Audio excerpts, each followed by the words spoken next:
اللہ فرماتا ہے کہ ہم دودھ کہاں سے نکالتے ہیں، دودھ کہاں سے آتا ہے؟ قرآن فرماتا ہے من بین فرث و دم، گوبر اور خون کے بیچ سے۔ گائے چارہ کھاتی ہے، اس کے بعد اس کو جگالی کر کے وہ ہضم کرتی ہے اور اس کا وہ فضلہ بن جاتا ہے، اور اسی سے تھوڑا خون بھی بنتا ہے۔ خون اور اس کے گوبر کے بیچوں بیچ سے دودھ کو اللہ نکالتا ہے۔ اللہ فرماتا ہے من بین فرث و دم لبنا خالصا، خالص دودھ نکلتا ہے، نہ اس میں گوبر کا اثر آتا ہے نہ خون کا اثر آتا ہے، اور نہ ہی کسی گائے کو چیر کر کے دیکھ لو کہ کوئی فلٹر اندر رکھا ہوا ہے۔ کون سی مشین لگی ہوئی ہے؟ کون سی مشین لگی ہوئی ہے کہ اس دودھ کو صاف کر کے، یعنی اس میں خون کے ذرات ہیں تو الگ کر دے، گوبر کے ذرات ہیں تو الگ کر دے؟ میاں رنگ بھی نہیں آتا اور نہ ہی مزہ آتا ہے۔ دودھ کے اندر کبھی خون کا مزہ آیا؟ دودھ کے اندر کبھی گوبر کا مزہ آیا؟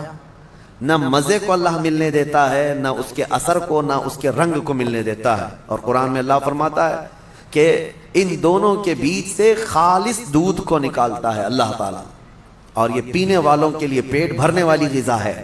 ایک اس کا ذکر ہے اس جانور کا، اور دوسرا مکھی کا، کہ مکھی جو ہے یہ عبرت کی چیز ہے۔ شہد کی مکھی، اللہ کرے کہ آپ کو کبھی ڈنک نہ مارے، کبھی ڈنک نہ مارے۔ اگر یہ مارتی ہے تو زہر چڑھتا ہے، جسم پھول جائے گا، چہرے پہ اگر کاٹ لے، کئی لوگوں کا اس میں انتقال بھی ہوا، موت بھی ہوتی ہے۔ اگر کئی مکھیاں مل کر کے کاٹ دیں آدمی کو شہد کی، آدمی مر سکتا ہے، زہر ہے۔ سمجھ میں نہیں آتا، وہ زہریلی مکھی ہے، اور پھولوں کا جو رس چوستی ہے اس میں سے آپ بھی چوس کے لا کے اپنے گھر میں تھوک کے دیکھو۔ گلاب کو چوس لو، موگرے کو چوس لو، چمیلی کو چوس لو، اور اپنے گھر کے ایک کٹوری میں تھوک کے دیکھو، بدبو ہی آئے گی۔ اور پھولوں کا رس تو کڑوا ہی ہوتا ہے، لیکن وہ مکھی زہریلی خود بھی ہے اور چوستی کڑوے پھولوں کا رس ہے، اور لا کر کے چھتے میں جب ڈالتی ہے تو نہایت ہی شیریں، نہایت ہی میٹھی چیز۔ اب اللہ تبارک و تعالیٰ فرماتا ہے کون ہے جو اس میں مٹھاس پیدا کرتا ہے؟ کون ہے؟ اس کو مٹھاس پیدا کرنے والا کون ہے؟ وہ خالق کائنات ہے، جو پھولوں کو رنگ دیتا ہے اور شہد کی مکھی کے منہ میں مٹھاس دیتا ہے۔ اب اسی کو کہا گیا ہے یہ عبرت کی چیز ہے۔ ویسے آپ کو میں یہ بات بھی بتا دوں، وہ ڈنک مارے تو زہریلی، لیکن تھوک دے اپنے چھتے میں تو وہ شفا والی غذا ہے۔ ایک ہی منہ سے دو چیزیں کیسے؟ اتنا زہر بھی ہے کہ کاٹے تو مر جائے، اور اتنا ہے کہ اپنے گھر میں چھوڑے تو بیماروں کو شفا بھی ہو جائے۔ ایک ہی مکھی کے اندر یہ دو چیزیں۔